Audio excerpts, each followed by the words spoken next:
अगर दुनिया में एक अच्छा और दयालु भगवान है तो दुनिया में दुख और पीड़ा क्यों है? ये एक सिंपल सवाल लग सकता है, पर इसका जवाब इतना आसान नहीं है। आप कभी सोच के देखिए, हम सब अपने जीवन में कभी न कभी दुख, पीड़ा और मुसीबत का सामना करते हैं, चाहे वो एक छोटी बीमारी हो या एक बड़ी आपदा। हम सब ये ज़रूर सोचते हैं कि अगर भगवान हैं और वो सब कुछ देख रहे हैं तो फिर इतना दुख क्यों? आज हम इसी मुद्दे पे चर्चा करेंगे। यह मुद्दा इतना पुराना है जितना हम इंसान खुद। हर धर्म, हर संस्कृति ने अपने तरीके से इस प्रश्न का समाधान ढूंढने की कोशिश की है, और इस प्रश्न को ही हम प्रॉब्लम ऑफ इविल कहते हैं। ये प्रॉब्लम ऑफ इविल एक इम्पॉर्टेंट फिलोसॉफिकल क्वेश्चन है, और हमारे आज की पॉडकास्ट का मेन फोकस भी यही रहेगा। फिलॉसफी ऑफ रिलीजन एक ऐसी फील्ड है जो धर्म के डीपर एस्पेक्ट्स को समझाने की कोशिश करती है। ये हमें सिर्फ ये नहीं बताती कि धार्मिक विचार क्या हैं, बल्कि ये सवाल उठाता है कि उन विचारों का मतलब क्या है, उनका लॉजिक क्या है। इसमें सबसे ज़्यादा फोकस भगवान के होने या न होने, धार्मिक सत्यों का क्या मतलब है, और इंसान का धर्म के साथ संबंध कैसे बनता है जैसी चीज़ों पर होता है। अब अगर हम ध्यान दें तो दुनिया के ज़्यादातर धर्म एक अच्छे, दयालु और सब कुछ जानने वाले भगवान को मानते हैं। भगवान को दुनिया का सर्वशक्तिमान और सर्वज्ञाता कहा जाता है, लेकिन इस दुनिया में दुख और पीड़ा भी बहुत ज़्यादा है। ये पैराडॉक्स है, यह एक बड़ा असमंजस जो हमेशा से इंसान को सोचने पर मजबूर करता आया है। तो सवाल ये है कि अगर भगवान अच्छा है, सब कुछ जानता है और हर छोटी बड़ी बात पर उसकी नज़र है, तो दुनिया में इतनी तकलीफ क्यों है? ये सफरिंग कहाँ से आती है? इसका एक सिंपल जवाब हमेशा दिया गया है कि सब कुछ भगवान की इच्छा से होता है। पर क्या आपने कभी ये सोचा है कि अगर ये भगवान की इच्छा है तो फिर दुख का होना कैसे समझें? आज के समय में भी हम इस बात पे विचार करते हैं, चाहे हम किसी भी धर्म को मानते हों या न मानते हों। ये प्रॉब्लम ऑफ इविल एक ऐसी चीज़ है जो हर इंसान के जीवन में कभी न कभी आती ही है, चाहे उसका बिलीफ सिस्टम कुछ भी हो। ये प्रॉब्लम सिर्फ एक रिलीजियस डायलेमा नहीं, बल्कि एक फिलोसॉफिकल डायलेमा भी है। काफ़ी सारी एंशिएंट और मॉडर्न फिलॉसफीज़ ने इस प्रॉब्लम का समाधान ढूंढने की कोशिश की है, लेकिन अब तक इसका कोई एक यूनिवर्सल आंसर नहीं मिला है। अगर हम रिलीजन को समझना चाहते हैं तो ये ज़रूरी है कि हम इस प्रश्न पर गौर करें। प्रॉब्लम ऑफ इविल ने कई धर्म के समर्थक और आलोचक दोनों को प्रभावित किया है। हर धर्म इस प्रॉब्लम को अपने तरीके से समझाने की कोशिश करता है। एक तरफ कई धार्मिक लोग मानते हैं कि सफरिंग का कोई डीपर मीनिंग होता है, एक बड़ा ऑब्जेक्टिव होता है। जैसे कुछ लोग मानते हैं कि दुख हमें ज़िंदगी के असली मतलब तक पहुंचाने का जरिया होता है। वहीं दूसरी तरफ कुछ लोग ये भी आर्गुमेंट देते हैं कि दुख और पीड़ा के होने का कोई जस्टिफिकेशन नहीं है, और ये चीज़ खुद भगवान के होने के सवालों को घेरे में डालती है।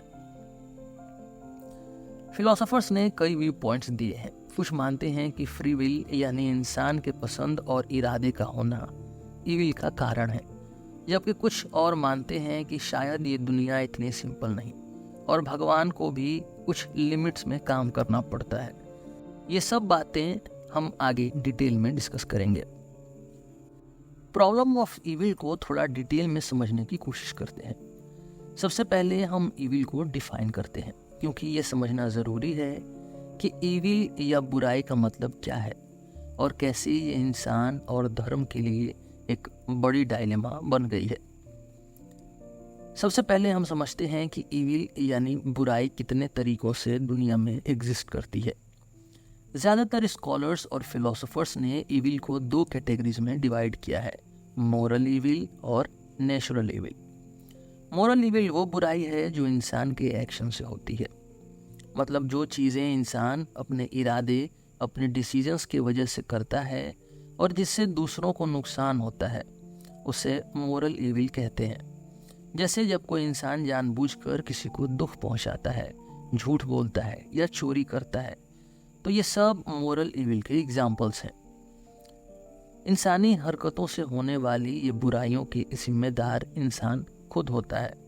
आप सोच के देखिए, जब कोई अपराध होता है या कोई इंसान अपने स्वार्थ के लिए दूसरों का नुकसान करता है, तो ये सब हम इंसानी बुराई के रूप में देखते हैं। दूसरे टाइप का इविल है नेचुरल इविल। ये वो बुराई है जो प्रकृति से आती है और इंसान के कंट्रोल में नहीं होती। जैसे जब एक भूकंप आता है या सुनामी या फिर एक डेडली बीमारी फैलती है, तो ऐसे इवेंट्स को हम नेचुरल इविल कहते हैं। इसमें इंसान का कोई हाथ नहीं होता, पर ये चीज़ें हमें पीड़ा और दुख ज़रूर देती हैं। नेचुरल इविल में इंसानी इंटेंशंस नहीं होते, लेकिन ये इंसान के जीवन को डीपली प्रभावित करती हैं। अब आप ये समझ लीजिए कि दुनिया में जो भी दुख और पीड़ा हम देखते हैं, वो या तो मोरल इविल के रूप में होता है या नेचुरल इविल के रूप में। ये जो मोरल और नेचुरल इविल का कैटेगराइजेशन है, ये हमें एक बड़ा सवाल उठाने पर मजबूर करता है। अगर भगवान सच में हैं और वो सब कुछ देख रहे हैं, सब कुछ कर सकते हैं और वो अच्छे भी हैं, फिर भी दुनिया में इतना दुख क्यों है? ये एक फिलोसॉफिकल डायलेमा है जो दुनिया भर के फिलोसोफर्स को हजारों सालों से परेशान कर रहा है। फिलॉसफी और धर्म दोनों कहते हैं कि अगर भगवान सर्वशक्तिमान यानी ऑल पावरफुल, सर्वज्ञ यानी ऑल नोइंग और दयालु यानी ऑल गुड हैं, तो फिर उनके कंट्रोल में दुनिया का हर एक काम आना चाहिए। भगवान की दया और शक्ति को ध्यान में रखते हुए ये समझना मुश्किल होता है कि फिर दुनिया में इतनी पीड़ा क्यों है। अगर वो सच में सब कुछ जानते हैं, सब कुछ कर सकते हैं और अच्छे भी हैं, तो फिर उन्होंने दुनिया को ऐसे क्यों बनाया जिसमें दुख, पीड़ा और बुराई काम कर सके। ये पैराडॉक्स काफ़ी चौंकाने वाले होते हैं, क्योंकि अगर भगवान चाहते तो सब कुछ ठीक कर सकते हैं, पर वो करते क्यों नहीं? क्या उनकी शक्ति में कोई कमी है, या शायद वो इतने दयालु नहीं है जितना हम सोचते हैं, या फिर उनके पास कोई रीज़न है जो हमें समझ नहीं आता। क्रिश्चियन थियोलॉजियंस ने भी इस प्रॉब्लम को सॉल्व करने की कोशिश की।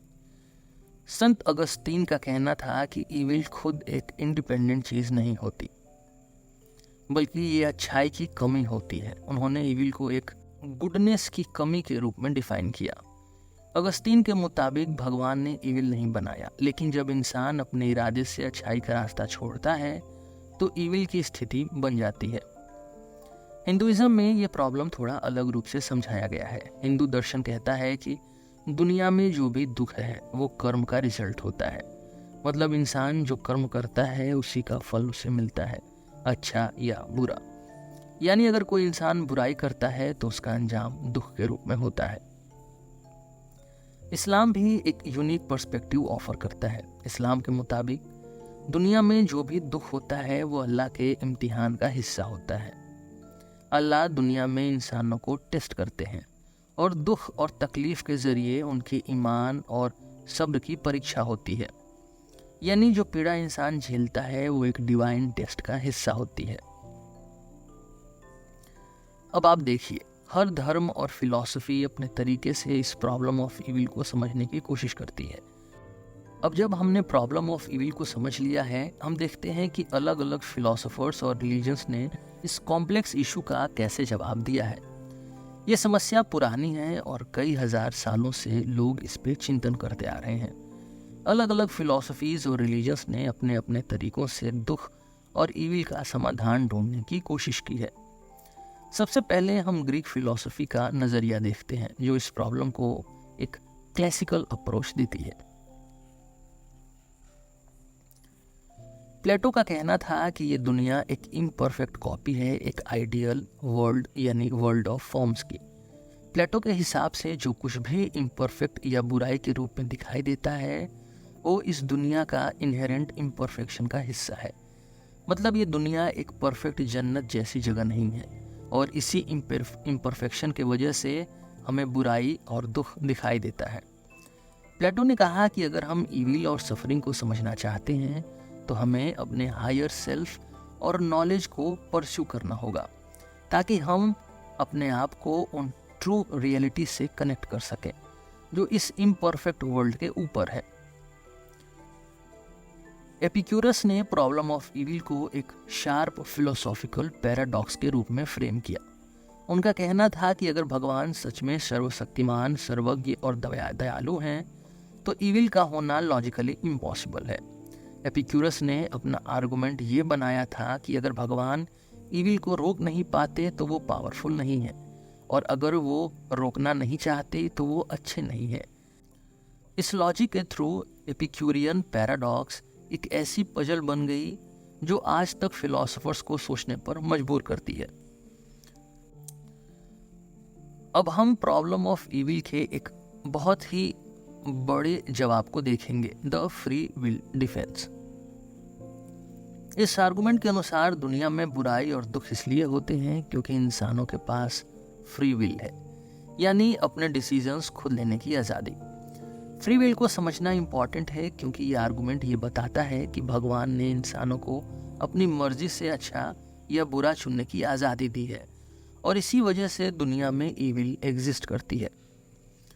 फ्री विल डिफेंस कहते हैं कि बुराई का अस्तित्व डायरेक्टली इंसान की चॉइसेस से जुड़ता है। भगवान ने इंसानों को एक यूनिक गिफ्ट दिया है, अपने एक्शंस और डिसीजंस खुद चुनने की फ्रीडम। यह फ्रीडम एसेंशियल है इंसानी मोरल ग्रोथ के लिए। अगर इंसान अपनी मर्जी से गलत डिसीजन लेता है तो वो बुराई को जन्म देता है। फ्री विल डिफेंस के सपोर्टर्स कहते हैं कि इंसान के मोरल ग्रोथ के लिए चॉइसेस का होना ज़रूरी है। अगर हमें हमेशा भगवान ने अच्छे करने पर मजबूर किया होता तो हमें कभी रिस्पॉन्सिबिलिटी या अकाउंटेबिलिटी का एहसास नहीं होता।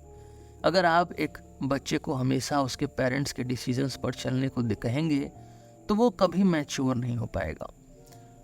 उसे खुद गलतियां करने का और उनसे सीखने का मौका मिलना चाहिए। वैसे ही इंसान को भी फ्री विल मिलती है ताकि वो अपने डिसीजन से सीखे और मोरली इवॉल्व कर सके। फ्री विल के बिना इंसान का अच्छा या बुरा होना एक फोर्स्ड बिहेवियर बन जाता है जिसमें पर्सनल ग्रोथ का स्कोप नहीं रहता। अब ये आर्गुमेंट मोरल इविल को एक्सप्लेन तो कर सकता है, लेकिन एक और बड़ा क्वेश्चन आता है नेचुरल इविल का। नेचुरल इविल वो है जो इंसान के कंट्रोल के बाहर होती है, जैसे अर्थक्वेक्स, सुनामीज, साइक्लोन्स और डिजीजेस। इन डिजास्टर्स में कई लोग बिना किसी गलती के भी तकलीफ उठाते हैं, यहाँ तक कि कई बार इनोसेंट लोग भी इस नेचुरल इविल के शिकार बन जाते हैं। तो सवाल ये उठता है कि अगर फ्री विल इंसान के एक्शंस को जस्टिफाई करती है तो क्या ये नेचुरल डिजास्टर्स को भी जस्टिफाई कर सकती है? क्या नेचुरल इविल का होना फ्री विल के आर्गुमेंट से एक्सप्लेन हो सकता है? ये आर्गुमेंट क्रिटिक्स के लिए एक टफ स्पॉट बन जाता है। क्रिटिक्स कहते हैं कि अगर भगवान के पास दुनिया के सब नेचुरल फोर्सेस को कंट्रोल करने की ताकत है तो वो क्यों ऐसे डिजास्टर्स होने देते हैं जिसमें इंसान की कोई गलती नहीं होती? क्या ऐसे सिचुएशंस में फ्री विल का कॉन्सेप्ट वैलिड रहता है? नेचुरल इविल को जस्टिफाई करने के लिए कई फिलोसोफर्स ने एक और थ्योरी दी है जिसे हम सोल मेकिंग थियोडिसी कहते हैं। इस थ्योरी के हिसाब से नेचुरल डिजास्टर्स और सफरिंग भी इंसान की स्पिरिचुअल ग्रोथ का हिस्सा है। इंसान को दुख और हार्डशिप्स के जरिए अपनी आत्मा को स्ट्रॉन्ग करने का मौका मिलता है। इस थ्योरी के मुताबिक भगवान दुनिया को एक परफेक्ट जगह नहीं बनाना चाहते थे, बल्कि ऐसे चैलेंजेस क्रिएट करना चाहते थे जिसमें इंसान को मोरली और स्पिरिचुअली ग्रो करने का चांस मिले। मतलब जो नेचुरल डिजास्टर्स होते हैं वो इंसान के लिए एक टेस्ट होते हैं जिनके थ्रू इंसान अपनी सोल को और स्ट्रॉन्ग कर सकते हैं। लेकिन क्रिटिक्स कहते हैं कि इस एक्सप्लेनेशन में भी फ्लॉज हैं। क्या सच में इनोसेंट लोगों का मरना एक आत्मा को स्ट्रॉन्ग करने का प्रोसेस हो सकता है? कई लोग ये क्वेश्चन उठाते हैं कि कितने नेचुरल डिजास्टर्स, सफरिंग और डेथ्स की ज़रूरत है एक स्पिरिचुअल जर्नी को जस्टिफाई करने के लिए। फ्री विल का कॉन्सेप्ट हमें हर दिन के एग्जाम्पल्स में भी दिखता है। सोचिए, अगर आपके अपने लाइफ का हर डिसीजन का ऑप्शन नहीं दिया जाए तो क्या आप कभी खुश हो पाते? आपको अपनी कैरियर चॉइसेस करने का मौका दिया जाता है, अगर आपको सिर्फ एक ही ऑप्शन दिया जाता, चाहे वो अच्छा ही क्यों ना हो, क्या आप उस डिसीजन में अपना फ्री विल महसूस करते? शायद नहीं। आप अपने दोस्तों के साथ जैसे इंटरेक्ट करते हैं वो आपके पर्सनल चॉइसेस पे आधारित होता है। आप अपनी मर्जी से अच्छाई या बुराई को चुनते हैं और ये डिसीजंस आपको एक रिस्पॉन्सिबल ह्यूमन बनाते हैं। अगर भगवान हमें हमेशा सही रास्ता दिखाने के बजाय सब डिसीजंस खुद लेते तो हम कभी पर्सनल ग्रोथ नहीं देख पाते। ये भी कह सकते हैं कि मोरल रिस्पॉन्सिबिलिटी तभी पॉसिबल होती है जब इंसान के पास अपनी मर्जी से डिसीजंस लेने का ऑप्शंस हो। फ्री विल डिफेंस ये कहता है कि बुराई इसलिए होती है क्योंकि इंसान को अपनी मर्जी से अच्छा या बुरा करने का ऑप्शन दिया जाता है। ये आर्गुमेंट दिखाता है कि मोरल ग्रोथ और स्पिरिचुअल मैच्योरिटी के लिए फ्री विल जरूरी है, लेकिन ये आर्गुमेंट नेचुरल विल को जस्टिफाई नहीं कर पाता। जितनी अच्छी फ्री विल थियरी दिखाई देती है उतनी ही कॉम्प्लेक्स क्वेश्चंस इसके अगेंस्ट उठते हैं। नेचुरल इविल और मोरल रिस्पॉन्सिबिलिटी की कॉम्प्लेक्सिटीज के साथ फ्री विल डिफेंस काफ़ी लोगों को एक अधूरा जवाब लगता है, लेकिन फिर भी ये फिलॉसफी का एक सेंट्रल आइडिया बन गई है जो प्रॉब्लम ऑफ इविल को समझने के कई तरीके प्रोवाइड करती है। अब हम एक और इम्पॉर्टेंट जवाब को देखेंगे जो प्रॉब्लम ऑफ इविल को समझने का एक अलग तरीका देता है, द सोल मेकिंग थियोडिसी। ये कॉन्सेप्ट ये कहता है कि दुनिया में जो सफरिंग और बुराई है वो इंसान के स्पिरिचुअल और मोरल ग्रोथ के लिए ज़रूरी है। इस थियोडिसी के मुताबिक भगवान ने दुनिया को एक परफेक्ट जगह नहीं बनाया, बल्कि एक ऐसी जगह बनाई जहां हार्डशिप्स इंसान को और ज़्यादा मैच्योर और स्पिरिचुअली स्ट्रांग बनाते हैं। द सोल मेकिंग थियोडिसी को समझने के लिए हम एक एनालॉजी का यूज़ करते हैं। जैसे एक्सरसाइज आपके बॉडी को स्ट्रांग बनाती है, वैसे ही सफरिंग आपकी सोल को स्ट्रांग बनाती है। जैसे एक वर्कआउट के दौरान दर्द होता है, मसल्स ब्रेक होती हैं, लेकिन ये सब प्रोसेस का हिस्सा होता है। जब आप रिकवरी के फेज से गुजर कर आते हैं आप और ज़्यादा फिट और स्ट्रांग महसूस करते हैं। वैसे ही ये आर्गुमेंट कहता है कि सफरिंग से जो हम पेन और हार्डशिप्स फेस करते हैं वो एक्चुअली हमें स्पिरिचुअली और मोरली स्ट्रांग बनाता है। बुराई या दुख दुनिया के परफेक्ट होने के रास्ते में एक रुकावट नहीं है, बल्कि ये इंसान को परफेक्ट बनाने का एक ज़रूरी स्टेप है। इस थियोडिसी के सबसे प्रोमिनेंट फिलोसोफर्स में एक थे जॉन हिक। हिक ने ये आर्गुमेंट दिया कि सफरिंग दुनिया का एक ज़रूरी हिस्सा है जो इंसान को अपनी पोटेंशियल तक पहुंचने में मदद करती है। उन्होंने इसको सोल मेकिंग यानी आत्म निर्माण का एक प्रोसेस कहा। हिक कहते हैं कि भगवान ने इंसान को एक वैल्यू ऑफ सोल मेकिंग में डाला है, यानी एक ऐसे इन्वायरमेंट में जहां हार्डशिप्स इंसान के लिए ज़रूरी है। ये हार्डशिप्स हमें कंपैशन, करेज और पेशेंस जैसी क्वालिटीज़ सीखने का मौका देती हैं। अगर हमारे सामने कभी कोई मुश्किलें नहीं होती तो हम कभी मोरली स्ट्रांग नहीं बन पाते। इस पॉइंट तक हमने ये समझा कि सोल मेकिंग थियोडिसी कैसे सफरिंग को एक ज़रूरी एलिमेंट के रूप में देखती है, लेकिन सवाल ये उठता है कि क्या सफरिंग हमें वाकई स्ट्रांग बनाती है? कई लोग कहते हैं कि सफरिंग का एक लिमिट होता है और कई बार सफरिंग इतनी इंटेंस होती है कि वो इंसान को डिस्ट्रॉय भी कर देती है। इसलिए ज़रूरी है कि हम इस थियरी को समझने के साथ साथ उसकी लिमिटेशंस को भी देखें। अब तक हमने एंशिएंट और ट्रेडिशनल अप्रोचेस देखी जो प्रॉब्लम ऑफ इविल को समझने की कोशिश करते हैं, लेकिन जैसे दुनिया आगे बढ़ी वैसे ही हमारे फिलोसॉफिकल और थियोलॉजिकल सोचने के तरीके भी बदले। आज के समय में कई मॉडर्न थिंकर्स और फिलोसोफर्स ने इस प्रॉब्लम को नए तरीके से देखना शुरू किया है। एक मॉडर्न फिलोसॉफिकल अप्रोच है प्रोसेस थियोलॉजी, जो ट्रेडिशनल थियोलॉजी से काफ़ी अलग है। ट्रेडिशनल थियोलॉजीज कहते हैं कि भगवान ऑल पावरफुल, ऑल नोइंग और ऑल गुड है। Process theology on the other hand ये कहती है कि शायद भगवान इतने पावरफुल नहीं हैं जितना हम सोचते हैं। भगवान दुनिया के प्रोसेस का एक हिस्सा हैं और वो भी दुनिया के नेचुरल लॉज के अंडर ही ऑपरेट करते हैं। प्रोसेस थियोलॉजी कहती है कि दुनिया में जो बुराई और सफरिंग होती है वो सिर्फ इसलिए नहीं होती कि भगवान उसको रोक नहीं रहे, बल्कि इसलिए होती है क्योंकि भगवान के पास हर चीज़ कंट्रोल करने की अनलिमिटेड पावर नहीं है।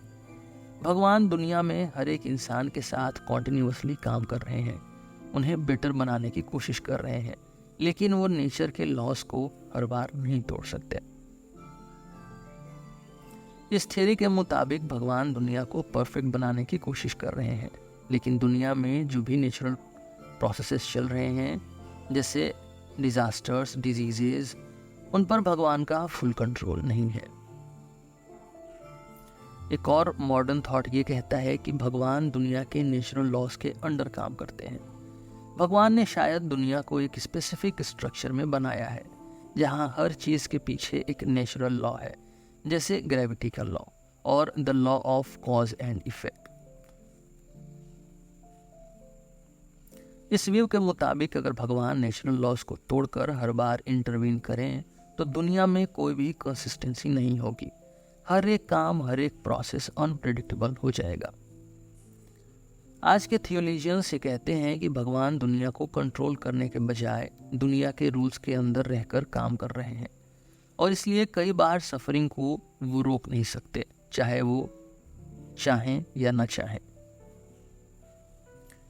आज के मॉडर्न ज़माने में एग्जिस्टेंशियलिस्ट फिलोसोफर्स का एक और अप्रोच है जो और भी रेडिकली डिफरेंट है। एग्जिस्टेंशियलिज्म का एक बेसिक आइडिया है कि जिंदगी में सफरिंग का कोई डीपर मीनिंग नहीं है। कई बार लोग ये कहते हैं कि हम ओवरथिंक करते हैं सफरिंग का पर्पस ढूंढने में, लेकिन हो सकता है कि कोई पर्पस ही ना हो। कई एग्जिस्टेंशियलिस्ट थिंकर्स जैसे जॉन पॉल सार्त्रे और अल्बर्ट कैमू कहते हैं कि दुनिया में कोई हायर पर्पस या प्री डिफाइंड मीनिंग नहीं होता, हम खुद अपनी जिंदगी की मीनिंग बनाते हैं। अल्बर्ट कैमू ने अपने एक फेमस आइडिया में कहा था कि हम दुनिया में एब्सर्ड सिचुएशंस फेस करते हैं जहां कई चीज़ों का कोई सेंस नहीं बनता, लेकिन इसका मतलब ये नहीं कि हम गिव अप कर दें।